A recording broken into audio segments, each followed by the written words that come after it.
This is Andy Purewal for Boxing Social in association with Betfred. And for the first time in a very long time, I'm delighted to be joined by Liam Williams over Zoom. Liam, firstly, Happy New Year. I hope you enjoyed the festive period. How are you doing? Happy New Year to you as well, mate. Everything was good over Christmas and that. Obviously, I was a little limited with what I was doing and what I was eating mainly. I was having to train every day and stuff. But to be honest, it was good because I just got to spend pretty much all my time with the kids, my missus, and obviously the family. Yeah, it was good, mate. Just very chill, to be honest. But good to spend that quality time with them. How are you finding life as a father, Liam? It's great, mate.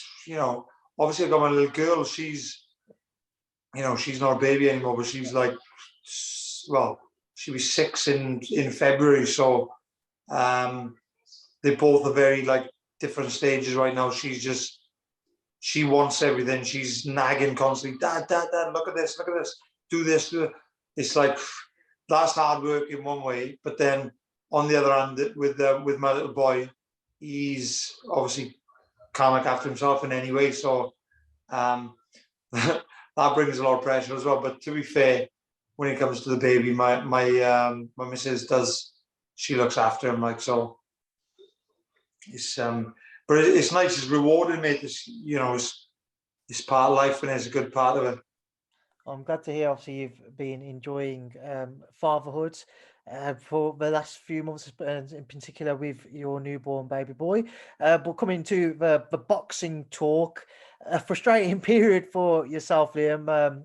January 19th was due to be the date yourself and Chris Eubank Jr. were 29th. 29th, sorry, not 19th. January 29th was the date when yourself and Chris Eubank Jr. were meant to face each other. That's no longer going to be the case, but I did see the post earlier that Wasserman are targeting the week after, so the 5th of February. I just wanted to get your first reactions to when you found out the news that the British Boxing Board of Control had suspended all shows for January and weren't going to permit any shows going ahead in the month. Yeah, it's a bit of a ball ache, mate. But the good thing is they've suspended the shows in January, which is it's a good job. We was only on the 29th anyway, so right at the end of the month. So apparently they maybe had an idea that this was going to happen anyway. So so thank God they already had the Motorpoint Arena in Cardiff pre-booked just to be safe, So yeah, but it's disappointing that it couldn't have happened in. I forgot the date now. 11th of December, was it? The original one, yeah. 11th of December. Obviously, I had the injury. In the meantime, made a couple of changes and that, but it's all in the past now. But yeah, in terms of the January date, it's just a week, so it's no big deal. It's just had a bit of a steadier week over Christmas, which worked out quite well for me. I trained every day apart from Christmas Day, but just had a bit of a lighter week, and it gave me a chance to spend a bit more, downtime. Did you have any inkling at all that the board would actually suspend shows in January? Because we saw some rumours towards the back end of December, but nothing official. No, not really, mate. I just seen probably what you've seen, like people are kind of speculating, thinking that was going to happen, but there was no official. I didn't know anything officially until it happened, really, until it was like on social media and stuff. So moving forwards now, obviously Feb 5th being the day which everybody seems to be confident will be the one to go ahead on. Talk to me about preparations. Firstly, you've said, a few things changed. You've linked up with Adam Booth. So talk to me about that and the move to the Booth gym. It's it's been great. First even the first week I came here, it was like I really felt at home. Everybody made me feel welcome. Me and Adam gel very well also. And I just think he's a great guy, and he's obviously a very good coach as well. The the proof is in the pudding. You know, he's worked with some very very high level fighters, and he still is. So as I said, proof's in the pudding. Me and Adam get along great. Have a good crack with the lads in the gym. Yeah, so can't ask for any more. Really, it's what I needed. I needed that change. I'd begun to go very stale, and I was sick of it, to be honest with you. It got to a little point like, if I'm being honest, the setback with the injury was a bit of a blessing in disguise, if I'm being honest, because that happened. I knew I was going to be kind of by myself a couple of weeks, and I was like, shit, this is my chance. I need to strike while the iron's hot, and make my move now, because that way I can buy myself a little bit of time to link up with a new trainer and have a bit more time spent with them, you know, and getting a feel for each other. Was there anything in particular that made you want to move away from Dom, that kind of you felt you benefited from a move away to Adam? Was there anything which stood out for you? No, not really anything too major, mate. There was a few things, but you know, that's kind of it's private business, and you know, things I've spoke to Dom about and stuff, but nothing major, if I'm being honest with you. Just certain things I weren't really happy with. I just started to get a bit sick of Sheffield, all in all, to be honest. I'd go from my house there. I lived right behind the gym, so I'd go there. I wouldn't even have to get in my car. I'd walk to the gym. I'd walk back. I'd eat my food, bed. And although that's good, you need your structure. You need your right quality resting time and everything. It's like, it's all I'm looking at is the four walls in the gym, and then a fucking basketball court on my way back to the house, and that's it. And it just got to the point where I remember speaking to my missus one day, and it was like I was supposed to start training at maybe 9:30 sparring. Normally I'm in the gym like 45 minutes early every single day, making sure my hands are wrapped properly, I'm warmed up, stretched, you know. So by the time it comes to like 10-15 minutes before I actually start the session, I'm good to go, and I'm warming up, shadow boxing, skipping, whatever it may be. And the one day it was like, it must have said I was supposed to start at 9:30. It was like 9:10, 9:15. And I was on FaceTime with my missus, and I was laying in bed. And she said, Liam, like, what the fuck are you doing? You're supposed to be in the gym. Like, she thought I'd miscalculated my time. And I was just like, I said, yeah, no, you're right. I said, I can't be asked. I really can't be fucking asked. Like, it was just like, it was a chore every single day. And it became the show. It started to show in my performance as well. I was there was a period where like 3, 4, maybe even 5 spars back to back, I was shit. Not shit, but what I was expecting of myself, I wasn't there. And as I said, it was just showing in performance, and it was showing in my attitude towards it as well. And I weren't as driven as I am now, and as what I should have been. So you know, honestly, it's the best move I could have made. You know, I appreciate everything them guys done there at the gym. Dom, John, Carl. There's a number of them there who I get on great with. But you know, you have to be selfish in this sport, and I made the right move at the right time, and I think it's going to be good for me. Liam, you did have some great relationships up there with the other fighters, and I know yourself and Willie Hutchinson were close. Kid Galahad as well. Was that kind of the one difficult thing about it all, knowing that you won't see those guys on that regular basis?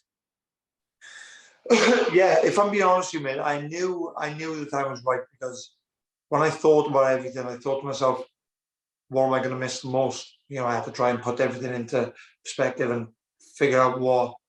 And I thought to myself, what am I going to miss the most about this place? And the only one thing I knew I was going to miss was the lads. So I thought, fucking hell, it's a no-brainer. I need to go. And I made my decision, yeah. I made my decision, I think it would have been on like a Wednesday or something. Made my decision after training on a Wednesday morning, and by Wednesday afternoon I was gone, and I never went back. I literally went to my house. Yeah, I took everything from there, and I was gone. So how did things get left between yourself and Dom? Are you still on good terms? Yeah. I spoke to Dom. Obviously, explained how I was feeling and everything else, and at the end of the day, he switched on. He's a clued up bloke.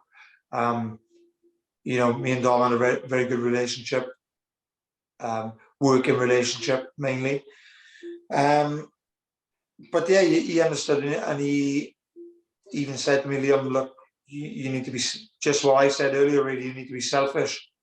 And, if you feel that the time is right for you to move on, then, you need to go. You're always welcome back to the gym, whether it's, to train, to spar, whatever. He said, but you need to do what's right for you, and all the best. And obviously, we just pretty much left it at that, mate, but no hard feelings. It was, in my eyes, we still mates, and, I still got respect for him.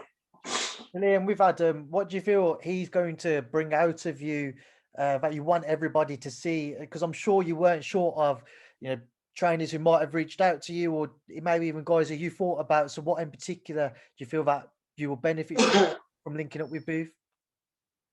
I just think one big thing I've noticed with Adam is the fact that he keeps me very relaxed. He doesn't overcomplicate things. He doesn't, burn my head up with too many instructions. And he'd rather you do less things, but perfect them things. Do you know what I'm saying? It's not like, as I said, he don't burn your head up with loads of different new shots and new movements, and he'll do things step by step, but he wanted to perfect them certain things before he complicates it slightly more, and yeah, when I'm speaking to Adam, I'm always calm, I'm always listening, because he's when he's giving instructions, he's quite an intense character, and you can see he's always deep in thought, and he really gets his brain working, so I find him very interesting. He's an unbelievable coach. Liam, there's one thing people picked up on when you did link up with Adam is obviously he trains Harlem Eubank, the cousin to Chris. So did that ever cross your mind? Does Harlem ever talk to you about that in the gym? To be honest, mate, I've seen him, I've met him, we've spoke a few times, and I actually like Harlem. He's a very nice boy from what I know. But I've also been told that he's very, very different to that side, to Chris and Senior and whatever. But Harlem, he seems a great guy. We spoke, even if it's just like in the changing rooms. And I was actually watching him sparring the other day, but he's not allowed to watch me spar. I don't know what the deal is. I don't know if he's actually been told that, but as you can imagine, we are kind of kept a little bit away from each other in terms of when we're doing pads and sparring and stuff, because whether he would go back and say anything, I don't know, but you have to be wary. At the end of the day, it's blood's thicker than water. He's family to Chris, and he's not my family, so in his eyes he's probably like, I'm Chris's cousin, fuck Liam, do you know what I mean? And that's understandable, because I think the same thing. As I said, blood's thicker than water, so it is what it is. Talk to me about the fight then, Liam. I was watching a few interviews back that you both gave when the fight was originally announced, and Chris said in an interview with Boxing Social's Rob Tebbert, he's going to obliterate you. First, just get your thoughts on those comments. He's going what? Obliterate you. Yeah, of course he is. Yeah. He may do. I may obliterate him. Who knows?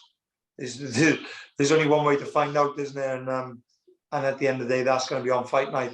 I know I'll be ready, so let's hope he's ready.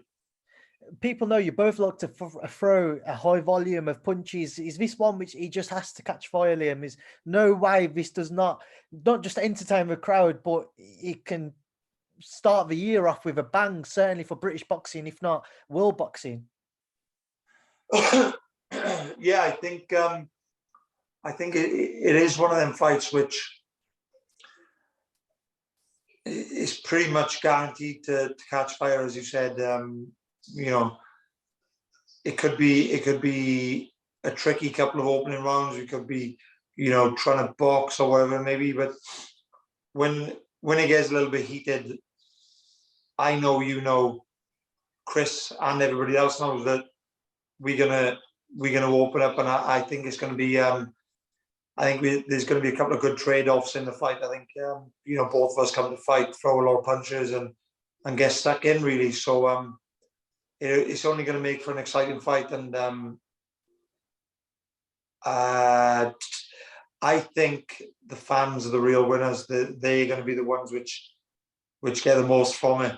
And we're going to get paid, of course, but we're probably going to come up with all the bumps and bruises. So. I mean, certainly rather you guys than us, Liam. How have you envisioned it playing out in your own mind then? How, you know, when the pair of you are, how do you expect it to go?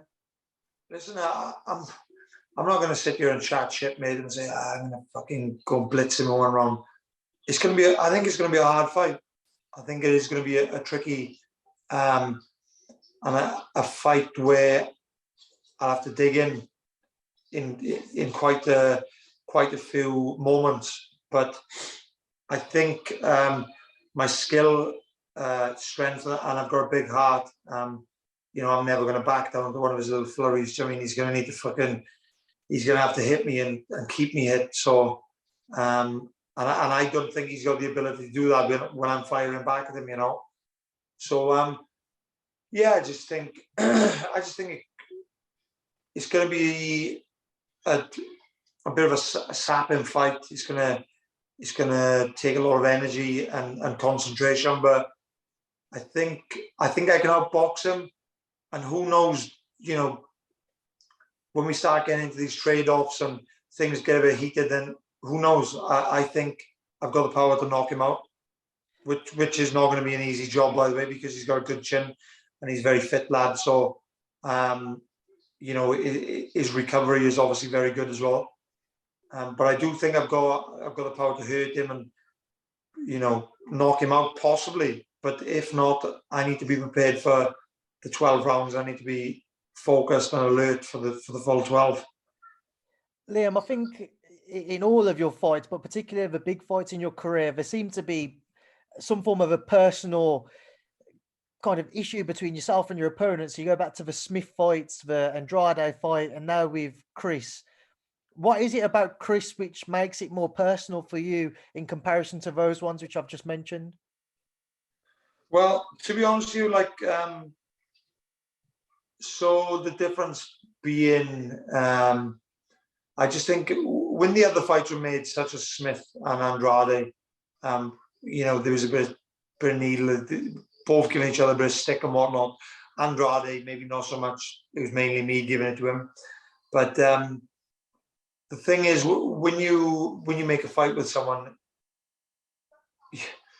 it's hard to like that person. You're not going to want to like them. You're not going to want to be pally with them. You fucking, like, you for the next 10 weeks, 12 weeks, whatever it may be, you fucking hate that person and you want to do them some harm. Do you know what I mean? You want to go and knock them out, and you're not going to be their friend at all. But I just think it's a case of, with Chris, he's just not a very likable character overall.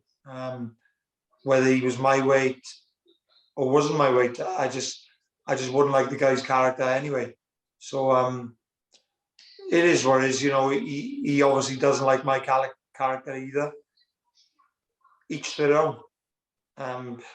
The main thing is that we both turn up, have a good fight, and hopefully both go home healthy with a nice check. That's the top and bottom of it. But no, I just don't like him as a person. Where for you, Liam, does this original disliking of Chris come from? It goes a long way back. I remember sparring him actually at Adam Booth's gym back. Do you know what? I haven't actually spoke to Adam about this. I don't know if he would remember. At the time, I was training with Cleverly, and he went to spar with George Groves. I believe he was around about the Gale, the time of the Gale fight. And Eubank was there to make up some rounds and whatnot, so I went along as well, and I actually sparred with Junior and George on the same day, and it was good, but just Eubank comes in, didn't speak to anybody. Typically, just is arrogant prick of a character, and kind of cocked his nose up at everybody. And then we sparred. Things were in close and getting a bit rough, and I was roughing him up a little bit, and he just started throwing his toys at the pram. Fucking hell, what the fuck is this, UFC or something? But just at the end of the day, I know it's a spar, but it's a fight in it basically. So you can't be whinging at a couple of forearms and bit of rubbing of the head or whatever. Maybe it's like it's all part and parcel in it. So get over it. What do you remember from that spar? What do you take away from it if you can look back and remember anything? It's just a case of even back then he was always physically in good shape. So he looked after himself, fit, very fit, and he was good at throwing punches and bunches. He let his hands go.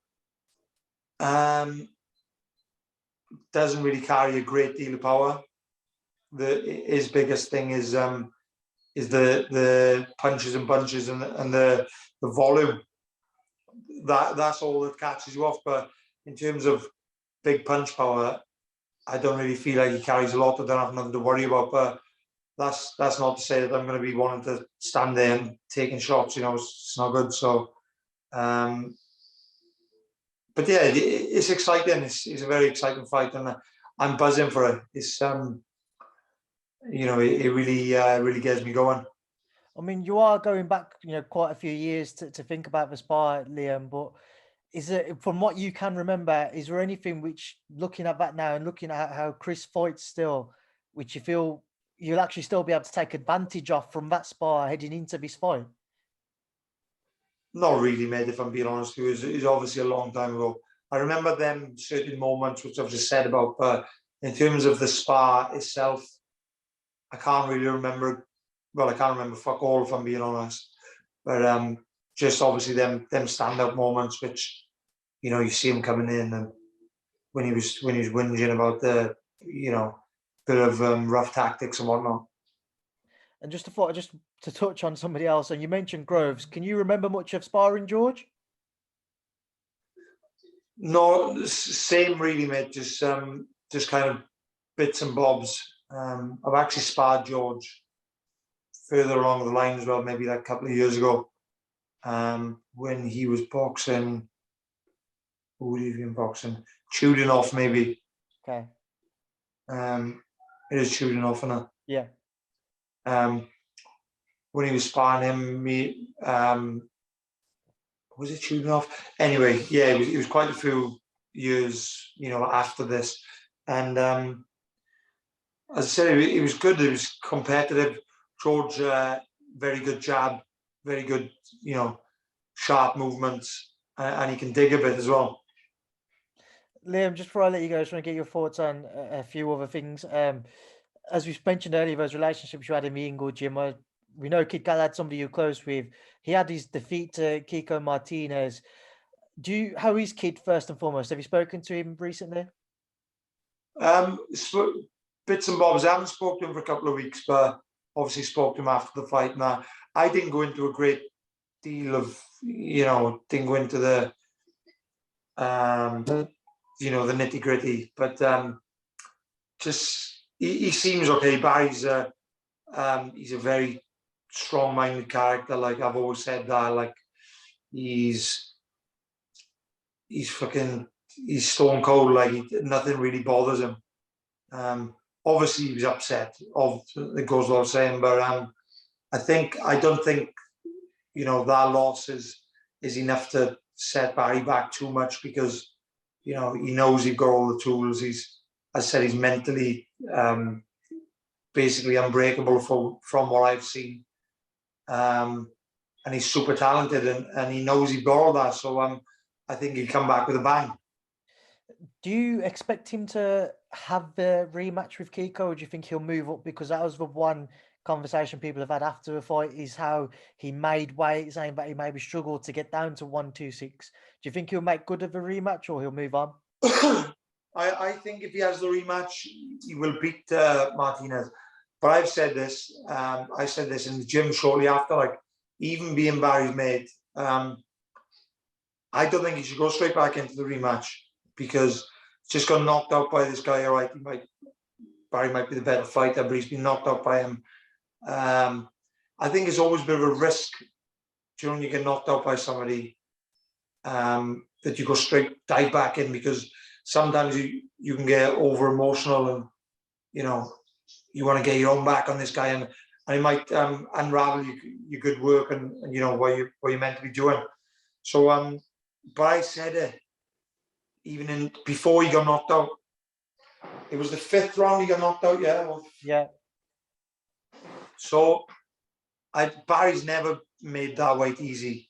He's always been on it, and, you know, he diets very well, but he never made it easy. He always had to cut a lot, kind of like last minute. But he sort of the 4 rounds he was no. When did he got dropped in the 4th, didn't he? Dropped, and then he got stopped. Went back to the corner, and they let him out, and he got stopped straight away. So the first 3 rounds, I thought Barry was looking unbelievable. He was doing what he does very good, hitting the guy, not getting hit.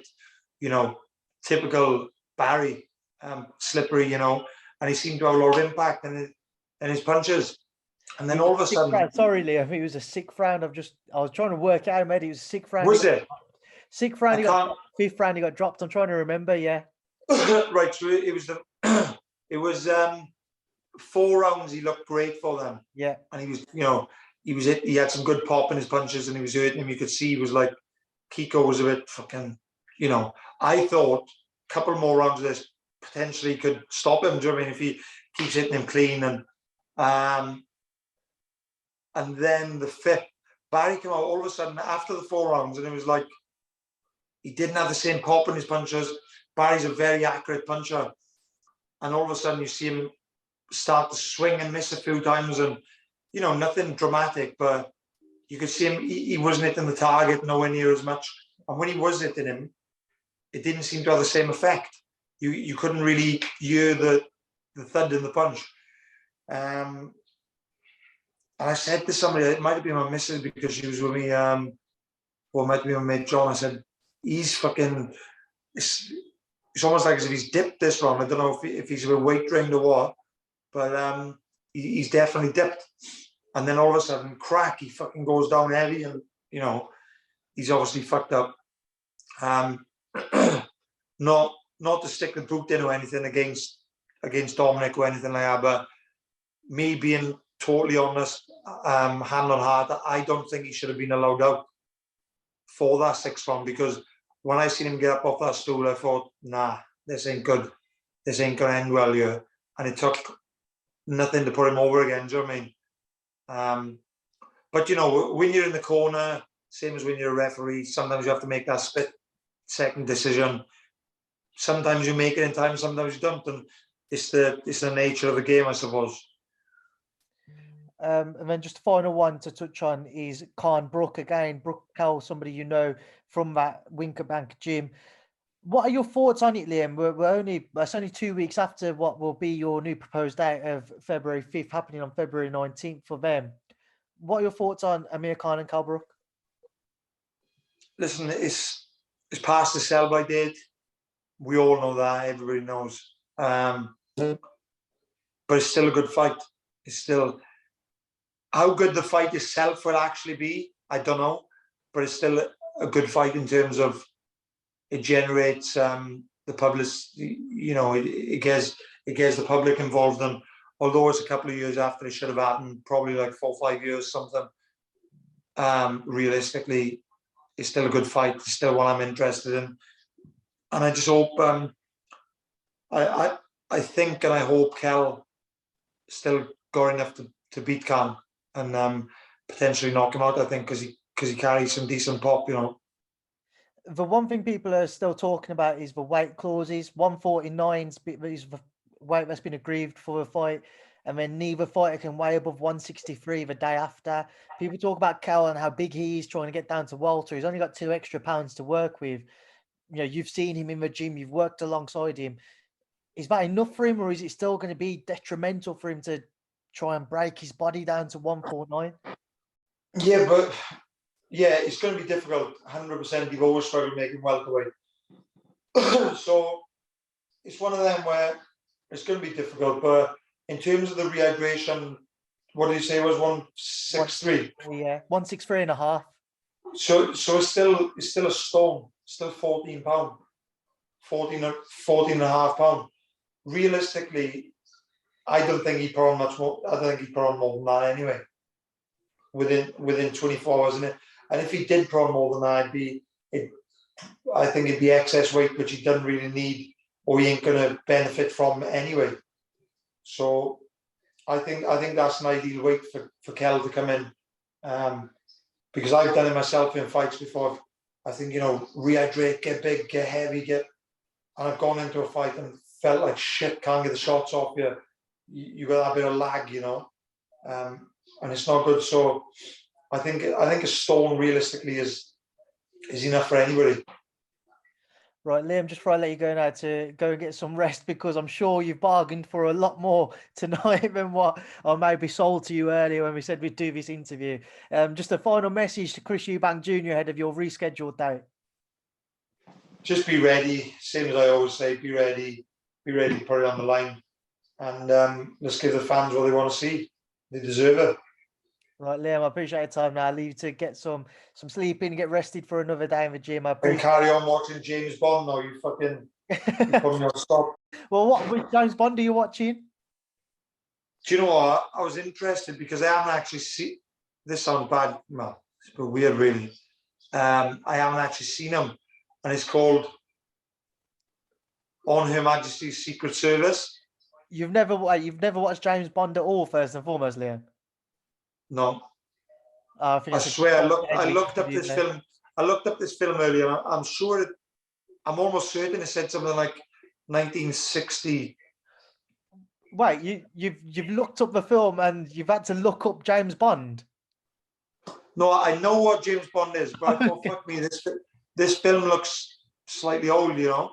Yeah, it will be. Yeah. So I looked up and I think it said 1963. So like, fucking hell, it's mad. I've never 29 years on the earth and I've never seen it. So is he just that one which you haven't seen? Have you seen the more recent ones? No, I haven't seen any.